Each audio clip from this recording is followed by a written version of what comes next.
মাশাআল্লাহ, আজকে ইনুস মাতুব্বরের জমিতে আসছি। দেখেন সবাই দানা উঠাচ্ছে। এটা মনে করেন উঠায় আলি পেঁয়াজ হিসাবে রোপণ করা হবে।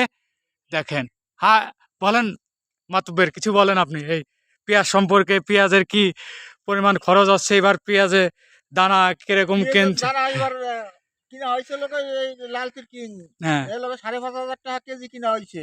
হ্যাঁ, তাতে আপনি কয় কেজি রোপণ দিয়েছেন? আমি এই লোকে 5.5 কেজি রোপণ দিছি। তাই 5.5 কেজি রোপণ দিছি, এখন লোকে বই লাগাবো, লোকে 5-6 ভাই লাগাবো। জি জি জি আর আমার একটা দাবি থাকলো যে আমাদের সার ওষুধ জি জি দিয়ে গেলে বিশাল খরচ।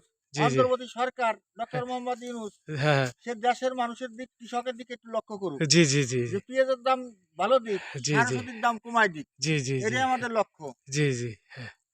না সুন্দর, এটা আসলে সবারই।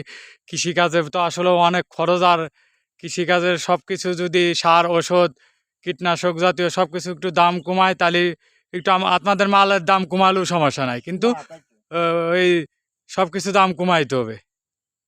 যাক, মাতুব্বর সাহেব বললেন যাকে, এই যে দেখেন দানা খারাপ হয় নাই, মাশাল্লাহ খুব সুন্দর দানা হয়েছে। আল্লাহ যা দিয়েছে আলহামদুলিল্লাহ, এটাই শুক্রিয়া। উঠায় উঠায় রাখছে ওই পাশে। কালকে কয় শতাংশের মতো লাগাবেন? কালকে লোক 2 ফাঁকি লাগাবো। 56%। 56%। জি জি, ঠিক আছে, ধন্যবাদ।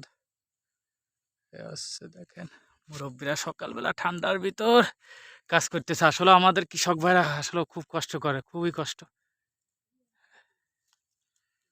অনেক কষ্ট করে। এই দেখেন দর্শক, আর এই যে উঠাচ্ছে নাসির ভাই। কেমন আছেন ভাইয়া? যাক আলহামদুলিল্লাহ, যাক। এই দেখেন কত সুন্দর ভাবে। কি খবর কবির ভাই? ওয়ালাইকুম সালাম, কেমন আছেন ভাইয়া? আলহামদুলিল্লাহ ভালো আছি। আপনি হ্যাঁ ভালো আছেন? হ্যাঁ, এদিকে আজগার মামু আছে আমার। খুব ভালো, মন ভালো আছে কৃষক ভাইদের, মন আনন্দের সাথে পেঁয়াজির চারা উঠাচ্ছে আর কি।